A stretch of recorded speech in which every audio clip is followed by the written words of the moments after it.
আদম আদম সন্তানের হৃদয়গুলো আল্লাহর দুটি কুদরতি আঙ্গুলের মধ্যে বিরাজ।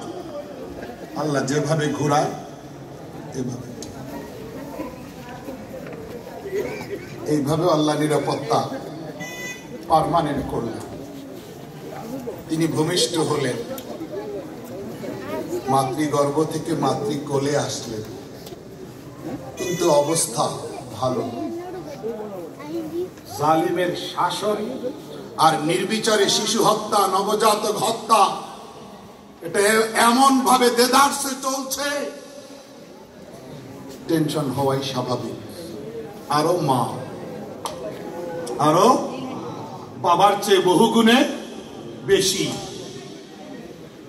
পরিস্থিতির জটিলতা জনিত কারণে যেরকম অস্থিরতা, টেনশন, হেজিটেশন আসা দরকার এজ এ মাদার, একজন মমতাময়ী মা হিসেবে, সেটি তিনি ফিল করছেন। ঠিক ওই মুহূর্তে আল্লাহই নির্দেশনা, ওয়াওহাইনা ইলা উম্মে মূসা আন আরদিহি, ঠিক ওই মুহূর্তে খোদাই নির্দেশনা, এটা ওহী শরঈ না, আল্লাহ তাআলা কলবে ঢেলেছেন। আল্লাহ তাআলা হুকুম, no hesitation and no tension, ফাইদা আন আরদিহি, তুমি নির্ভয়ে দুধ খাওয়াতে থাকো,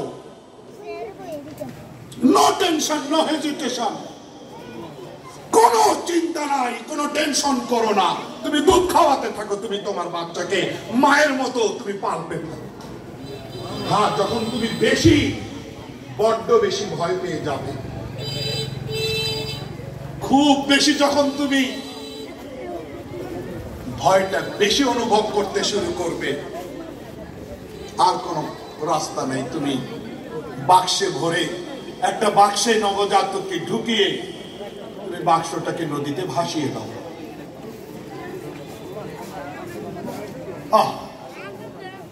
পৃথিবীর কোন বিজ্ঞান, পৃথিবীর কোন শাস্ত্র, পৃথিবীর কোন লিডার, পৃথিবীর কোন দেশে এই পরিকল্পনা সামনে আনতে পারে।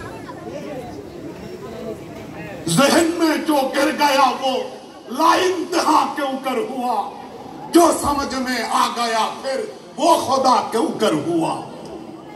আল্লাহই পরিকল্পনা যদি বুঝতেই পারবা, আল্লাহ আল্লাহ হইলেন কেমনি? তুমি বাক্সে ঢুকাইয়া পানিতে ভাসাও। শোনো, মূসা জননীকে আল্লাহ বলছেন, আমি তোমাকে দুটো কমিটমেন্ট দিলাম, দুটো প্রতিশ্রুতি আর ওয়াদা দিলাম। নম্বর 1, ইন্না রাদ্দুহু ইলাইহি লা তাখাফি ওয়া লা তাহজানি, দুটি